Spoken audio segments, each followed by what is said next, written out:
آیا افغانستان او پاکستان د یوې نوې او خطرناکې مرحلې تر دروازې رسیدلي؟ ولې د امریکا مرستیال ولسمشر جیری وینس ادعا کوي چې ماته په ژوند کې 2 کسان ډېر نږدې دي؟ اول مې خپله ښځه او بیا د پاکستان پوځي رژیم مشر آسیب. د امریکا، روسیې او هند اصلي هدف په دې سیمه کې څه دی؟ ولې نړیوال قدرتونه د افغانستان او پاکستان وضعیت له دومره نږدې څاري؟ پاکستان ولې هممهاله له امنیتي، اقتصادي او سیاسي فشارونو سره مخ دی؟ او دا د افغانستان لپاره څه معنا لري؟ او تر ټولو مهمه پوښتنه دا ده، آیا اوسنی وضعیت یوازې یو عادي کړکېچ دی که د یوې نوې ستراتیژیکې لوبې لومړی پرده؟ دا او داسې نور ډېر مهم معلومات زموږ سره په همدې ویډیو کې وګورئ.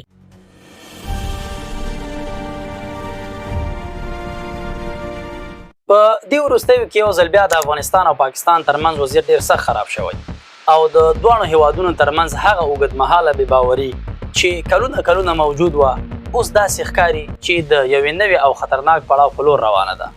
خو پوښتنه دا ده، آیا دا یوازې د فرضي کرښې امنیت عادي کړکېچ دی که د یو لوی سیمه ییز بدلون نښې؟ په فرضي سیمو کې د تاوتریخوالي د راپورونو زیاتېدل، د دواړو لورو لخوا د متضادو ادعاو تبادله او د امنیتي پیښو تکرار، ټول دا ښایي چې وضعیت نور یوازې د یو محدودې ستونزې په توګه نشي پاتې کېدی. د تحلیلګرو په وینا د دې جنجال او تاوتریخوالي تر شا څو موضوعات پراته دي. یو اړخ د فرضي کرښې امنیت موضوع ده چې پکې د وسلوالو ډلو تګ راتګ او د هغوی فعالیتونه یادېږي.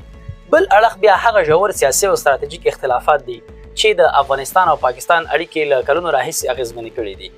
خو دلته مهمه خبره دا ده، هر ځل چې د فرضي کرښې خواوشا کومه پیښه رامنځته کېږي دا یوازې نظامي بڼه نه اخلي بلکې ډېر ژر په سیاسي او ډیپلوماټیکه کچه هم لوړېږي. که د دې وضعیت پراخ تصویر ته وګورو نو یوازې 2 هیوادونه نه دي ښکېل، دلته د سیمه ییزو او نړیوالو قدرتونو د ګټو ټکر هم شته. د افغانستان جغرافیه د منځنۍ اسیا، جنوبي اسیا او منځنۍ ختیځ ترمنځ یوه حساسه نقطه ده او همدې اهمیت نور هم زیات کړی دی. د همدې لپاره هر بدلون په کابل یا اسلام آباد کې یوازې محلي اغیز نه لري بلکې د سیمې په امنیتي توازن کې هم اغیزه کولی شي.